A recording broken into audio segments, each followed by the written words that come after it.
Boa tarde. Olha, nos deram uma tarefa difícil, 14 horas, eu falar e vocês não dormir. Uma tarefa difícil para todos nós, não é? Que Deus nos abençoe. Quero parabenizar a igreja aqui. Faz alguns anos, eu não sei quantos, 4, 5 anos, 6 talvez, que não venho a 3 em 1. Mas, como sempre tenho observado, esse ano, como sempre observei, que vocês cuidam muito bem de nós que somos visitantes e que vocês sabem organizar e manejar e fazer esse evento de uma forma excepcional. Eu vejo a igreja em Curitiba como exemplo para as igrejas no Brasil de muitas formas, mas com certeza esse é um exemplo que as outras igrejas no Brasil também podem seguir. Agradecemos. É uma honra minha apresentar ao lado do Paulo, do Allen, das mulheres que vão dar as aulas para as mulheres e dos jovens também que estão apresentando aulas para as crianças. Nós todos fazemos parte de uma grande equipe, não é? Alguns falam, outros servem, mas o evento acontece porque todos estão fazendo a sua parte, não é? Então eu quero agradecer também àqueles que fazem parte da equipe que cozinha, que serve a comida, que cuida da hospedagem. É muito bom ver o corpo de Cristo funcionando como corpo, não é? É edificante, é encorajador. E eu quero agradecer a todos vocês. Vamos então começar com oração? Vamos orar. Pai, nós estamos profundamente gratos pela oportunidade de estarmos aqui na sua presença hoje à tarde. Pedimos que o Senhor esteja conosco, comigo, que eu possa falar aquilo que o Senhor quer que esses irmãos aqui ouvem e também que eles possam ouvir o que o Senhor quer que eles ouvem, Pai. Por favor, Pai, esteja conosco. Em nome do seu Filho Jesus Cristo nós oramos. Amém. Vamos ver se a coisa vai funcionar. Pode colocar o meu? Ok. É outro totalmente.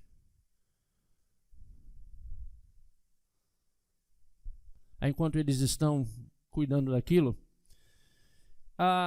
Mês passado eu estava no Brasil e li uma citação na revista Veja que chamou a minha atenção. Era de uma jovem atriz que se chama Isis Valverde. Eu não conheço essa jovem, mas talvez alguns de vocês conheçam. Isis Valverde. E ela disse o seguinte: já passou de época de a mulher ser serva do marido. Já passou de época de a mulher ser serva do marido. Achei interessante essa citação da Isis, não é? No dia seguinte, eu estava hospedado na casa do Zanata, lá em Campo Grande, e tinha outra visita em casa também, um senhor de mais ou menos 70 anos. E depois do café da manhã, eu me voluntariei para lavar a louça. Eu estava ali lavando a louça e eu vi que ele estava me olhando meio desconfiado. E para aliviar a tensão, eu disse: minha esposa me treinou bem, não é? Ele olhou para mim e disse: já não se faz homem como fazia antigamente. Então, achei bastante interessante. Um dia eu vi essa citação da Isis e no outro dia eu vi essa afirmação desse senhor, não é? São dois exemplos do guerro da guerra dos sexos que nós estamos vendo sendo travado ao nosso redor hoje em dia, não é? Os papéis do homem, o papel da mulher estão sendo questionados, estão mudando e, portanto, o papel do marido e da esposa também estão sendo questionados e estão mudando. E eu observo que há uma resistência natural a essas mudanças. O ser humano, por natureza, tende a ser conservador, ou seja, tende a ser resistente a mudanças. Jesus chamou nossa atenção a isso. Ele disse, olha, tem o vinho novo e tem o vinho velho, mas quase sempre as pessoas preferem qual? O vinho velho, porque é algo conhecido, é algo confortável. Mas eu quero dizer para nós, irmãos e irmãs, hoje, que também há momentos quando precisamos preferir o vinho novo. Há necessidade, de vez em quando, de mudanças nas nossas vidas, até depois de sermos maduros. Se eu parar de mudar, se eu parar de crescer, se eu parar de poder ver coisas de um ponto de vista novo e diferente, eu fico ossificado, eu fico calcificado. O Espírito Santo não consegue mais trabalhar na minha vida, porque eu já decidi, Senhor, não me venha com esse vinho novo, porque eu prefiro o vinho velho. Mas essa necessidade de mudanças nas nossas vidas, nós que somos cristãos devemos entender perfeitamente que isso é uma necessidade. Aconteceu quando nós nos convertemos. Nós vimos a necessidade de várias mudanças nas nossas vidas, porque nós vimos as coisas de um ponto de vista diferente. Deus nos mostrou algo novo. E vendo as coisas daquele ponto de vista novo, víamos a necessidade de mudanças. E eu vou dizer nos próximos minutos aqui, que na área do relacionamento entre o marido e a esposa, também, vejo eu, precisamos de mudanças. De onde vem, afinal, nossa concepção do papel do marido e do papel da esposa no lar? Para muitos de nós, embora sejamos cristãos e gostaríamos de pensar que nossa concepção vem da Bíblia, é inescapável que parte da nossa percepção vem da nossa família de origem. Ou seja, daquilo que eu via meu pai fazer, daquilo que eu via a minha mãe fazer. E se eu tive a felicidade de ter pais cristãos, ótimo, eu via um bom exemplo. Mas se eu não tive essa felicidade, então eu tenho que saber que parte da minha concepção do papel do marido, do papel da esposa, vem de uma fonte que talvez precise de algumas correções. Também é inescapável, nós que vivemos nessa cultura, que a nossa cultura também influencia nossas ideias sobre o papel do marido e o papel da esposa. Portanto, estou aqui para propor que nós precisamos estar constantemente avaliando nossas concepções na luz das Escrituras, para ver se há necessidade de alguma mudança, se há necessidade de alguma correção de rumo. Pediram que eu falasse sobre a família e o crescimento da igreja. Eu vou falar de algo que para mim, se esse relacionamento, vou falar do relacionamento entre o marido e sua esposa, porque para mim, se as famílias não são saudáveis na igreja, a igreja não vai crescer. O fundamento do crescimento da igreja são famílias saudáveis. E o fundamento de uma família saudável é o relacionamento entre o marido e sua esposa. Se esse relacionamento não está bom, a família não pode ser uma família saudável. Então, para vermos esse assunto, nós precisamos ir às origens. Nós precisamos ir... Nós precisamos ir a Gênesis. Gênesis para ver quando Deus criou o homem, quando ele criou a mulher, quando ele criou a instituição do matrimônio. Vamos voltar para ver o que ele tinha em mente. Eu vou ler de Gênesis, capítulo 2, do versículo 15 ao versículo 25. Então vamos lá. O Senhor Deus colocou o homem no jardim do Éden para cuidar dele e o cultivar. E deu-lhe a seguinte ordem: você pode comer de toda árvore que está no jardim, mas não coma da árvore do conhecimento do bem e do mal. Porque no dia em que você comer dessa fruta, certamente você morrerá. E até esse ponto, irmãos, na história da criação, tudo que Deus via, ele disse o quê? É bom, é bom. Tudo que ele havia feito, tudo que ele havia visto na criação, até esse momento era coisa boa. Mas no versículo 18, nós vemos o primeiro problema da criação. Nós vamos ver. Depois disse o Senhor Deus: não é bom que o homem fique sozinho. Vou fazer para ele uma companheira, uma auxiliadora que lhe corresponda. Depois de ter formado da terra toda espécie de animais e aves, o Senhor Deus os trouxe ao homem para ver que nome daria a eles. Assim o homem deu nomes a todos os animais domésticos, às aves do céu e aos animais selvagens. No entanto, o homem não encontrou uma companheira que lhe correspondesse. Aí o problema. O homem está sozinho. Deus trouxe todas as criaturas que ele havia criado. O homem olhou, deu nome, mas não viu uma companheira. Então o Senhor Deus fez o homem cair em um sono profundo. Enquanto este dormia, tirou uma das costelas dele e fechou o lugar em que ficava a costela. Dessa costela, o Senhor Deus fez uma mulher e a levou ao homem. Então o homem disse: esta sim, encheu os olhos, não é? Ele nunca havia visto uma criatura dessa, não é? Igual a essa que Deus colocou na frente dele agora, não é? Acordou do sonho e viu um sonho, não é? Esta sim é parte dos meus ossos e da minha carne. Ela será chamada mulher, porque foi tirada do homem.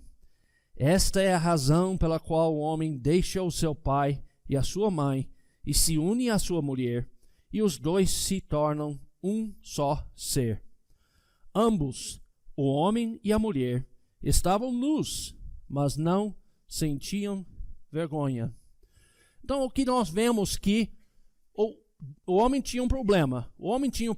Ele estava sozinho. E quando Deus viu isso, ele disse que não é bom que o homem fique sozinho. Deus então providenciou uma solução. Ele providenciou a mulher, como nós vemos no versículo 18, não é? Vou fazer para ele uma companheira, uma auxiliadora que lhe corresponde. Essa é da Bíblia Viva, Nova Bíblia Viva que estou usando. Revista atualizada diz uma auxiliadora que lhe seja idônea. Linguagem de hoje diz alguém que o ajude, como se fosse a sua outra metade. NVI, alguém que o auxilie, que lhe corresponda. Uma coisa que eu quero chamar a nossa atenção é que Deus não usou aqui a palavra serva. Então Isis tem razão. Isis tem razão. A mulher não foi criada para ser a serva do homem. Ela foi criada para ser auxiliadora, companheira, para completar o homem, para ajudar, para auxiliar o homem. Em nenhum lugar das Escrituras você vai ver a esposa sendo chamada de serva do seu marido. Ela é chamada sempre de mulher ou de esposa. Eu achei essa palavra idônea que usa na revista atualizada interessante. Eu fui olhar o que quer dizer essa palavra idônea, porque diz uma auxiliadora que lhe seja idônea. O que quer dizer a palavra idônea? O seguinte: apropriado por alguma coisa, que tem condições, competências ou conhecimentos necessários para desempenhar determinado cargo ou determinada tarefa. Então, resumindo, Deus criou para o homem uma auxiliadora, uma ajudadora capaz, capacitada para cumprir aquela função de ajudadora, de auxiliadora, de companheira.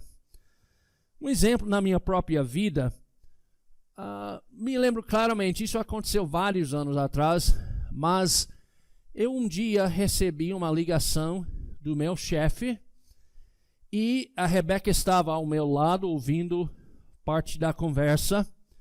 E esse meu chefe me ligou, ele disse que ele queria se reunir comigo. Eu disse, tudo bem, ótimo, vamos marcamos a reunião. Desliguei o telefone. Quando eu desliguei o telefone, Rebeca disse, ele vai te demitir. Eu disse, mas como? Não foi isso que ele disse. Ele quer se reunir comigo, não é nada disso. Mas ela sabendo o contexto do relacionamento e ela tendo uma percepção mais aguda do que eu das atitudes e das intenções dos outros. Sabe o que aconteceu quando eu me reuni com o chefe? Fui demitido. E a Rebeca percebeu, por mim passou por cima. Eu não sabia nada, não percebi nada. Mas Rebeca, porque ela tem dons diferentes do que eu, ela tem percepções diferentes do que eu, ela percebeu. E eu aprendi uma coisa importante através desse exemplo que aconteceu na minha vida. Eu e Rebeca juntos somos muito mais eficazes navegando a vida do que eu sozinho. Eu e Rebeca juntos somos muito mais eficazes navegando a vida do que eu sozinho. Irmãos, a verdade é que Deus deu ao marido, na pessoa da sua esposa, exatamente a companheira, a auxiliadora que nós precisamos. Que dom mais precioso que Deus nos deu. Posso ouvir um amém dos irmãos? Amém, que dom precioso que Ele nos deu. A Bíblia, na linguagem de hoje, usa essa frase para descrever a esposa como se fosse a sua outra metade. Como se a Eva fosse a outra metade do Adão.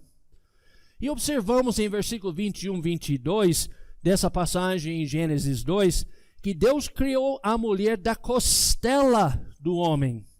Não da cabeça, para que ela andasse na frente, não do pé, para que ela ficasse para trás, mas da costela, para simbolizar que ela anda ao lado do homem. São companheiros na vida, são colegas na vida.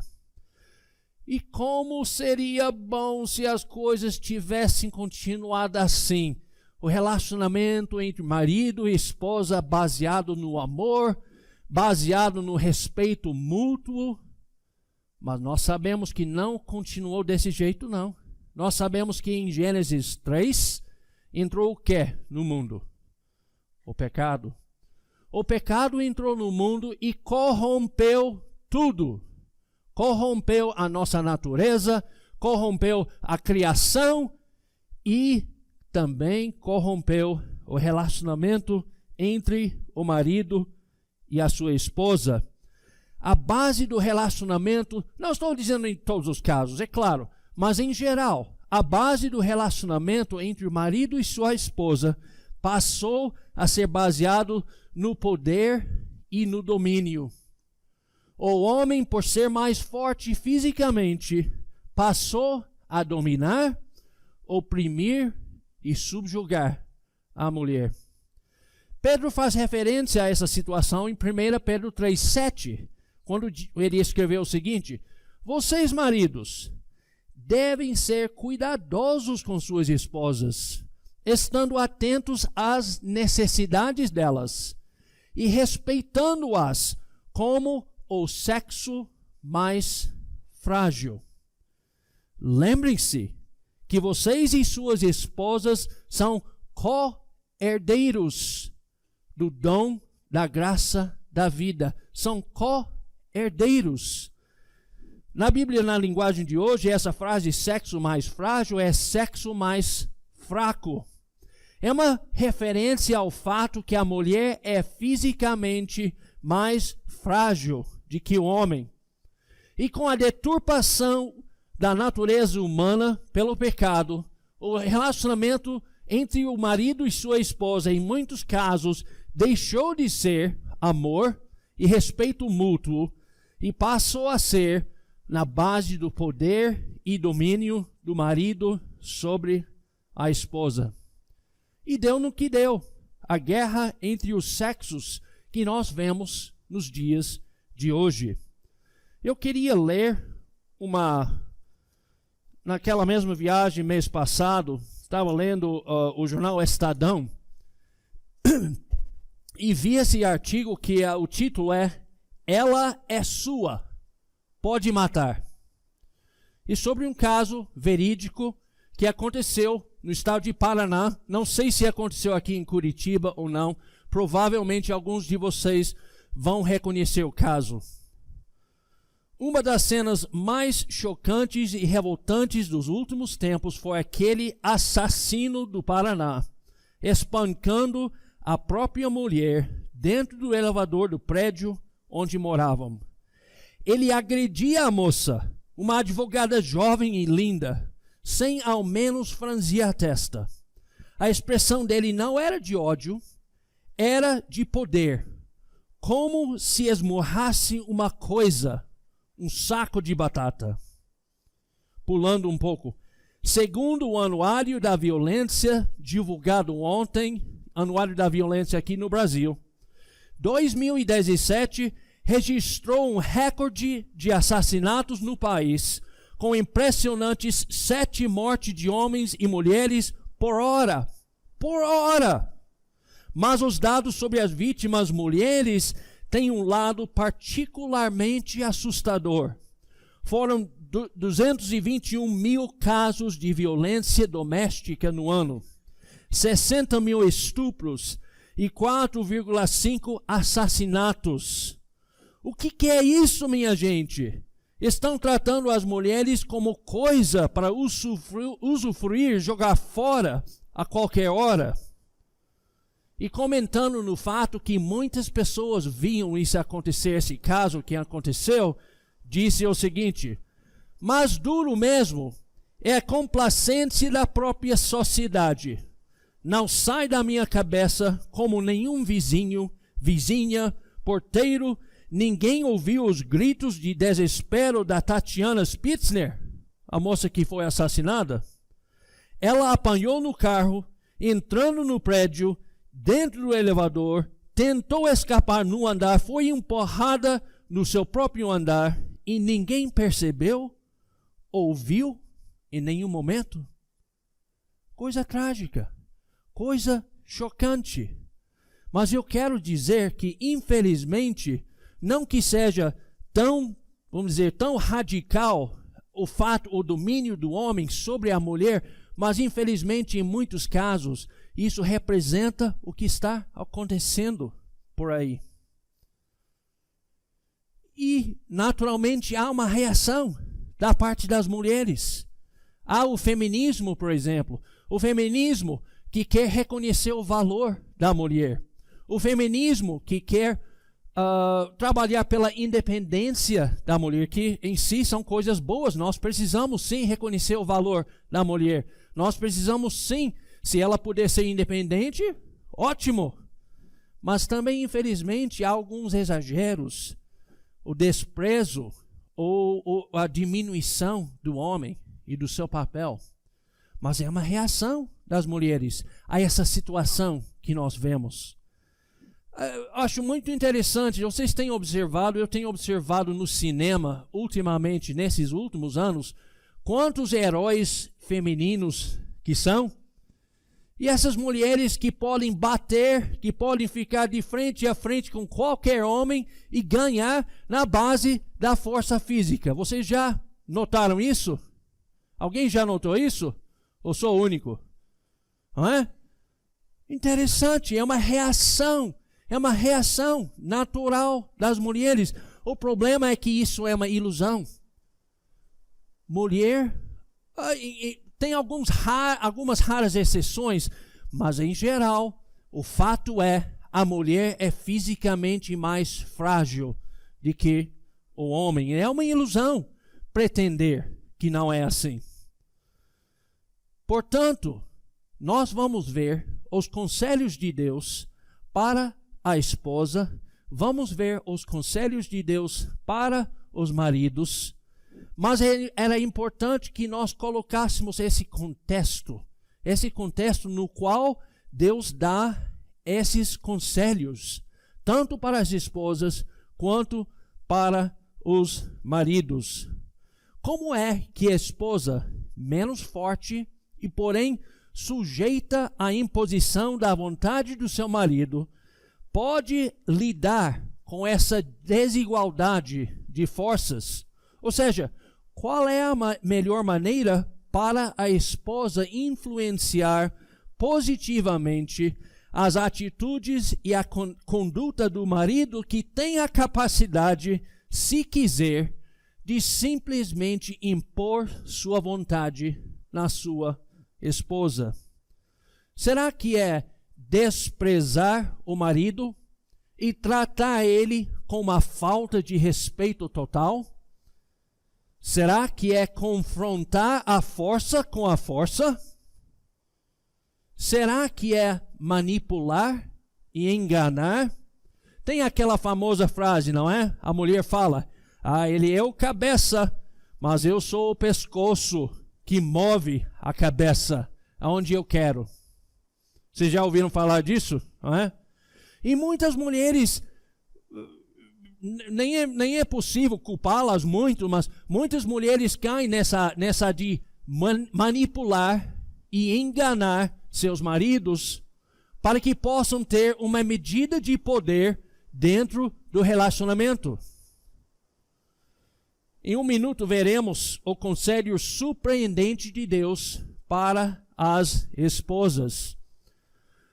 Porém, antes de ver esses conselhos que Deus dá tanto para as esposas quanto para os maridos, nós temos que reconhecer que no reino de Deus, onde habitam os discípulos de Cristo, a realidade é diferente. E nós temos que reconhecer que há uma dependência mútua entre o marido e sua esposa.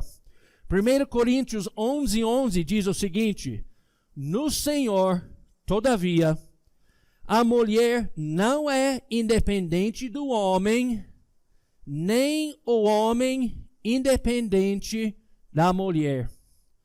Há uma dependência mútua.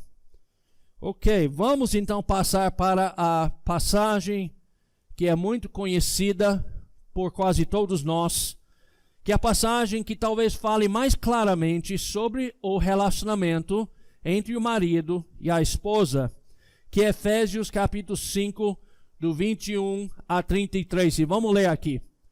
Honrem a Cristo pela submissão uns aos outros. Vocês, esposas, devem ser submissas à orientação de seus maridos, do mesmo modo como se submetem ao Senhor. Porque o marido lidera a esposa da mesma maneira como Cristo lidera o seu corpo, do qual ele é o Salvador. Portanto, vocês, esposas, devem atentar de bom grado para a orientação dos seus maridos em tudo, tal como a igreja segue a direção de Cristo. E vocês, maridos, mostrem pelas suas esposas o mesmo tipo de amor que Cristo mostrou pela igreja quando se entregou por ela, para fazê-la santa e purificada pelo lavar da água mediante a palavra, a fim de que ele pudesse apresentá-la a si mesmo como uma igreja gloriosa, sem uma única mancha, ou ruga, ou qualquer outro defeito, mas sim santa e sem nenhuma imperfeição. É assim que os maridos devem tratar suas esposas, amando-as como aos seus próprios corpos. Quem ama a sua mulher, ama a si mesmo. Ninguém jamais odiou o seu próprio corpo, mas cuida dele com todo o amor, tal como Cristo cuida do seu corpo, a igreja, do qual nós todos somos membros. Por esta razão, um homem deve deixar seu pai e sua mãe, a fim de que possa estar perfeitamente unido à sua esposa, e os dois se tornarão uma só carne. Eu sei que isto é um mistério, porém, é uma ilustração de Cristo e a igreja. Portanto, eu torno a dizer, um homem deve amar sua esposa como a si próprio, e a esposa deve respeitar o marido. Então, voltando primeiro quero notar que muitas vezes, quando nós lemos essa passagem, começamos aonde? No versículo 22. Começamos no versículo 22, só que versículo 21 faz parte do contexto. E de fato, os outros conselhos que vêm depois do versículo 21 são feitos no contexto do versículo 21, que diz o quê? Honrem a Cristo pela submissão uns aos outros. Isso não foi escrito apenas para as mulheres. Homens, estão prestando atenção? Como é que nós honramos a Cristo? Nos submetendo até para as nossas esposas. Quando em Cristo nós nos submetemos uns aos outros, Cristo é honrado. Então, com esse entendimento, podemos passar para versículo 22, que é um versículo que diz: mulheres, sujeite-se cada uma a seu marido. Isso no NVI, não é? Como convém a quem está no Senhor. Ou na nova Bíblia Viva, submetam-se. Ou na nova tradução na linguagem de hoje, obedeça. Ou na João Ferreira de Almeida, revista e atualizada, sede submissas. Ou na mensagem, compreendam e apoiem o marido submetendo-se. A mensagem é clara. Deus espera que a esposa se submete ao seu marido. Que vamos reconhecer, é um ensinamento controversial e complexo nessa época de empoderamento da mulher. Eu aplaudo o movimento das mulheres de buscar um papel mais digno e igual na sociedade e no lar. As mulheres têm sofrido e sofrem ainda abusos, opressão e limitações que não agradam a Deus. Elas são tão preciosas, valiosas e dignas nos olhos de Deus quanto o homem. Porém, mulheres, ouçam isso: se submeter ao marido não implica um valor menor ou uma dignidade diminuída. Por exemplo, vejamos o exemplo de Cristo durante os últimos dias, nos últimos 2 dias, na realidade da sua vida, quando ele foi preso, quando ele estava perante o sinédrio sendo julgado e quando ele foi crucificado. Em cada momento, Jesus se submetia à vontade das outras pessoas ao seu redor. Ele se submetia à autoridade daqueles que foram prendê-lo. Ele se submeteu à vontade do sinédrio. Ele se calou, não falou nada. Ele se submeteu à autoridade dos soldados romanos, ao Pilatos que o condenou. Ele se submeteu à vontade dos soldados romanos que o prendeu na cruz. mas em momento nenhum ele perdeu o seu valor, nem a sua dignidade. De fato, eu vou dizer que a pessoa mais digna, a pessoa mais honrosa em todas aquelas cenas era aquele que se submetia. Vocês entendem o que estou dizendo? Submissão voluntária, submissão de boa vontade é algo valioso, é algo nobre, é algo que agrada a Deus e mostra o caráter de Cristo. Mas não só isso, eu vou dizer para as mulheres, quando a esposa se submete ao seu marido de boa vontade e voluntariamente, pelo menos 3 coisas boas acontecem. Primeiro, essa submissão agrada a Deus, porque é a vontade dele. Segundo, como discípula de Cristo, quando você se submete ao seu marido, você está imitando o exemplo do nosso mestre, Jesus Cristo. E terceiro, quando você se submete de boa vontade e voluntariosamente, ouça bem, você aumenta as chances de que o marido vá reagir e ser o marido que você quer e que Deus quer que ele seja. Muito bom. O segundo conselho às esposas está no versículo 33, que diz que a esposa deve respeitar o marido. Mulheres, o que o homem precisa é do seu respeito. Homens, o que a mulher precisa é do seu amor. A minha esposa, Rebeca, ela vai para um retiro onde a Janaína vai, não sei se outras de vocês vão, mês que vem, se chama Connections. E a Rebeca teve que escrever a história da sua vida, porque faz parte do evento, contar sua história para um grupo pequeno. E ela me disse, olha, Brian, eu te descrevi como um dos heróis da minha vida. Como eu me senti bem. Como eu me senti bem. Porque nada me faz sentir melhor do que saber que eu tenho o respeito da minha esposa. E Deus sabia disso. E por isso ele disse, mulheres, esposas, respeitem os seus maridos. Muito bom. Então, mulheres, a melhor maneira de você influenciar positivamente as atitudes e a conduta do seu marido, qual é? Não é enfrentar força com força, não é manipular e enganar, mas é se submeter, mostrar respeito e dar um exemplo de vida positiva.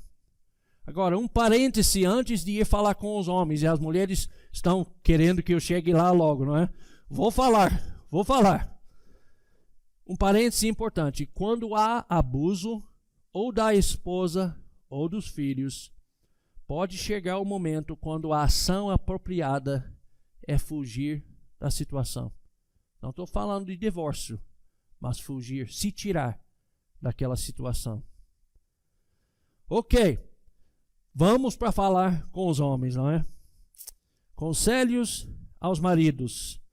E vamos nos lembrar do versículo que coloca o contexto para tudo que nós vamos ouvir. Honrem a Cristo pela submissão uns aos outros. Falando para nós homens também. No versículo 23, umas versões dizem que o marido é o cabeça da mulher. Essa versão diz que o marido lidera a esposa, não é? Então, não há dúvida. Deus quer que o homem seja o líder no lar. Mas, mais uma vez, quero que nós ouçamos isso. Não implica um valor ou uma dignidade maior nos olhos de Deus. E não deveria implicar em nossos olhos também. Nós somos iguais perante Deus, em termos do nosso valor, em termos da nossa dignidade. Mas a questão é que tipo de liderança o marido vai exercer.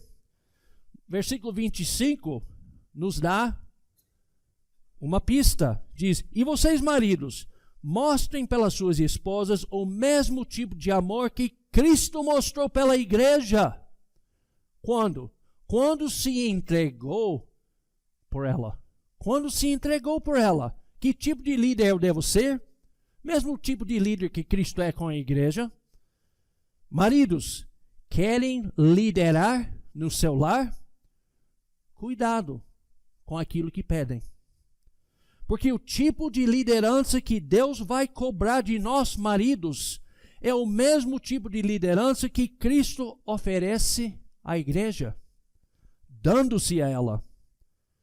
Há uma passagem em Marcos 10 que nós vamos examinar, que fala sobre o tipo de liderança que deveria existir no reino de Deus e, portanto, nos lares cristãos. Vamos para Marcos capítulo 10, versículos... eu vou começar a partir do versículo 35, embora eu tenha só colocado aqui a partir do versículo 42, porque eu quero pegar um pouco mais do contexto, ok? Então, Marcos 10, começando a partir do versículo 35. Então, Tiago e João, os filhos de Zebedeu, se aproximaram dele, de Jesus, e falaram com ele: Mestre, nós queremos que nos faça um favor. Cuidado, quando alguém chega para você, eu fiz isso com o Ramos, não é? Eu vi que o Ramos ficou um pé para trás, não é? Eu disse: Ramos, pode me fazer um favor? Gentilmente ele disse sim, não é? Mas ele não sabia o que eu ia pedir, não é, Ramos? Então, o que vocês querem? Perguntou ele. Queremos sentar-nos à sua direita e à sua esquerda na sua glória, disseram eles. Eles queriam ser líderes. Eles queriam a liderança, os papéis de líder no reino, não é? Qual foi a resposta de Jesus? Ele disse, mas Jesus respondeu: vocês não sabem o que estão pedindo. Vocês não sabem o que estão pedindo. Vocês são capazes de beber do cálice amargo de tristeza do qual eu devo beber? Ou ser batizado com o batismo do sofrimento com o qual eu vou ser batizado? Jesus já estava pensando na cruz, no que vinha pela frente, porque ele era o líder do grupo. E o papel do líder, sofrer no lugar do grupo. Não é? Podemos, disseram.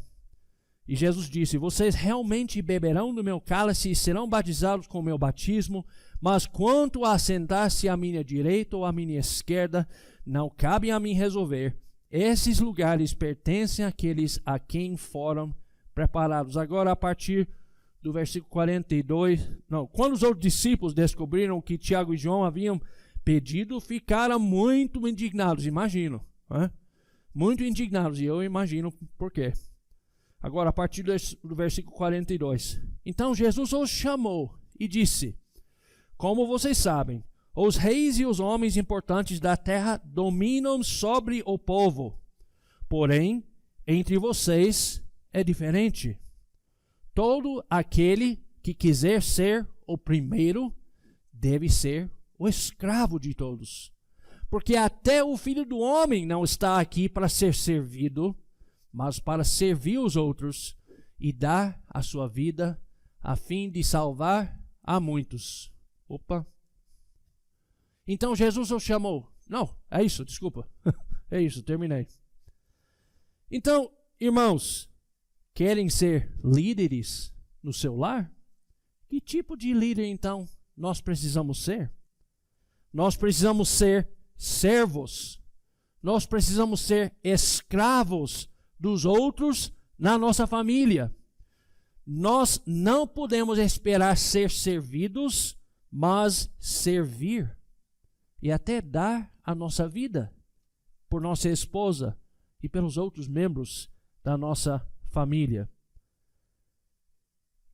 É duro, não é? Quer ser líder? Cuidado com aquilo que pede, não é? E mulher, seria muito difícil se submeter a um líder desse tipo? Acho que não. Se você sabe que seu marido tem seu melhor interesse sempre em mente, se sabe que ele está sempre pronto para se sacrificar por você e por seus interesses, não é tão difícil. Então, no versículo, há basicamente um conselho para os maridos, e é que eles amem as suas esposas. E tem 3 descrições desse amor. Versículo 25, ame cada um a sua mulher, assim como é 25? É? Sim. E vocês, maridos, mostrem pelas suas esposas o mesmo tipo de amor que Cristo mostrou pela igreja quando se entregou por ela. Versículo 28. É assim que os maridos devem tratar suas esposas, amando-as como aos seus próprios corpos. Quem ama a sua mulher, ama a si mesmo. Não sei sobre você, irmãos, mas eu amo o meu corpo. E eu amo a mim mesmo. Eu amo o meu corpo. Eu levanto todo dia e cuido do fato que meu corpo precisa de comida. Todo dia eu faço a barba para que o meu corpo tenha a melhor aparência possível, né? Todo dia eu visto o meu corpo. Se meu corpo ficar doente, eu corro logo para o médico para tratar do problema, porque eu quero que meu corpo esteja bem. Eu penteava os meus cabelos, não é? Escovo os meus dentes. Eu faço de tudo por meu corpo, porque eu amo meu corpo. E Cristo está dizendo para nós, da mesma forma que você ama seu próprio corpo, da mesma forma que você cuida do seu corpo, da mesma forma que você está sempre ciente das necessidades do seu corpo e sempre pronto para preencher aquelas necessidades, ame a sua esposa. É um desafio, irmãos. É um desafio. Então, no versículo 33, aliás, eu vou dizer para vocês, mulheres, na aula que eu vou ter agora com seus maridos, vocês vão ter que sair daqui. Mas na aula que eu vou ter com seus maridos, vou dar algumas ideias práticas de como eles podem amar vocês. Como amam seu corpo, como Cristo ama a igreja e como amam a si mesmos. Depois vocês podem perguntar, não é? Podem perguntar. Então, irmãos, vimos que há uma guerra dos sexos devido à deturpação da natureza humana causada pela entrada do pecado no mundo. E vimos que deixamos de manter nosso relacionamento de marido com a esposa na base do amor e do respeito mútuo. E vimos que a solução é voltar às origens, voltar aos propósitos originais que Deus teve para o homem e para a mulher. As mudanças necessárias, tanto da parte do marido quanto da parte da esposa, não são fáceis. Hoje de manhã eu estava refletindo sobre essa passagem, sobre esse assunto, e escrevi o seguinte: vocês não sabem o que estão pedindo, Jesus disse para Tiago e João. Mas que afirmação mais verdadeira. E nós homens também queremos ser os líderes dos nossos lares. Não sabemos o que estamos pedindo. Eles olhavam, Tiago e João, e nós muitas vezes como maridos, apenas aos aparentes benefícios da liderança, ao status, à honra, ao poder e aos privilégios. E não há dúvida, a liderança traz tudo isto. Mas a liderança no reino de Deus também traz responsabilidades, solidão, tristeza, sofrimento e cobrança. Medido na balança, a liderança no reino de Deus é muito mais uma responsabilidade do que um privilégio. Medido na balança, a liderança no reino de Deus é muito mais uma responsabilidade do que um privilégio. No lar não é diferente. O marido, por ser o cabeça da mulher, ou líder da família, carrega mais responsabilidade, tem que corresponder a expectativas mais altas, tem um padrão de comportamento mais exigente e sofrerá uma cobrança maior. Quer ser líder? Ele é um servo que nega a si mesmo em benefício dos outros do lar. Ele é um escravo que abre mão dos seus próprios desejos e prioridades para defender e promover os interesses e as prioridades dos seus familiares. Ele serve aos outros da família sem colocar limites nesse serviço, sendo capaz até de dar a própria vida pelos outros da família. E o papel da esposa? Não digo que seja mais fácil, é diferente, mas também difícil.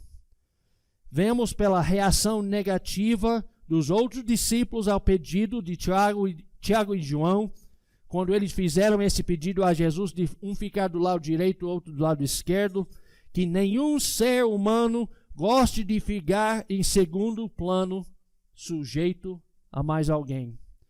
Se sujeitar à liderança do seu marido voluntariamente e com boa vontade também é difícil, especialmente quando se sabe que o marido, por ser uma criatura imperfeita, vai em determinados momentos falhar e errar como líder do lar. Então, essas mudanças não vão ser fáceis, mas nós sabemos que Deus nos dá o poder e a força necessários para que nós possamos fazer essas mudanças. De fato, Ele já fez a parte mais difícil.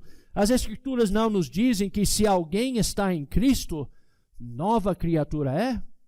As coisas antigas já passaram, eis que se fizeram novas.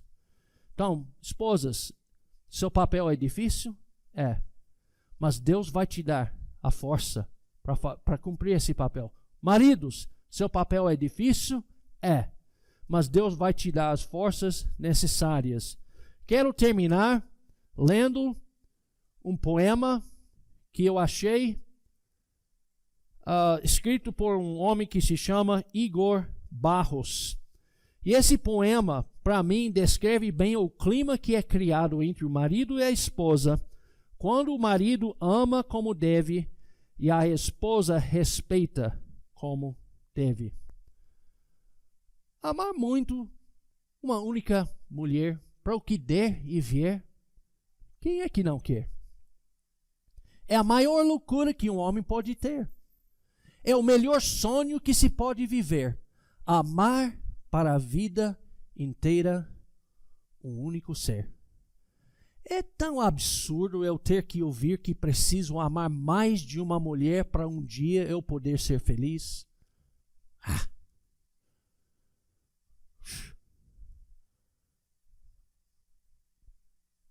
Desculpa. Essa coisa está me confundindo. Eu estou confundindo, né? Ok. Eu só quero amar você por toda a minha vida.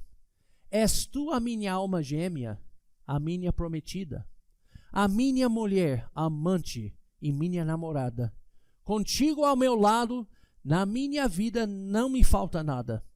Eu não preciso de mais de um violão para se compor uma canção. Só tu és e vai ser a única moradora do meu coração. Olhando para o seu corpo, eu já fiz várias letras. Quero só você e irei te amar de todas as maneiras. Eu não quero amar mais de uma mulher. Só quero amar aquela que muito também me quer. Minha princesa, rainha guerreira e de muita fé, minha amada é você, quem o meu coração quer. Quando estás ao meu lado, ouço várias notas tocar. É o som do meu coração em vários acordes, dizendo-me que é você que para sempre eu vou amar. Bonito, não é? É esse tipo de amor que Deus quer ver entre o marido e sua esposa.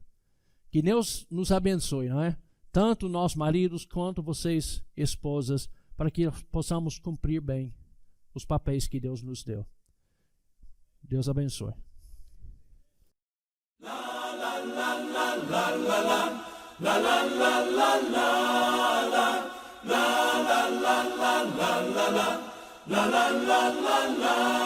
la.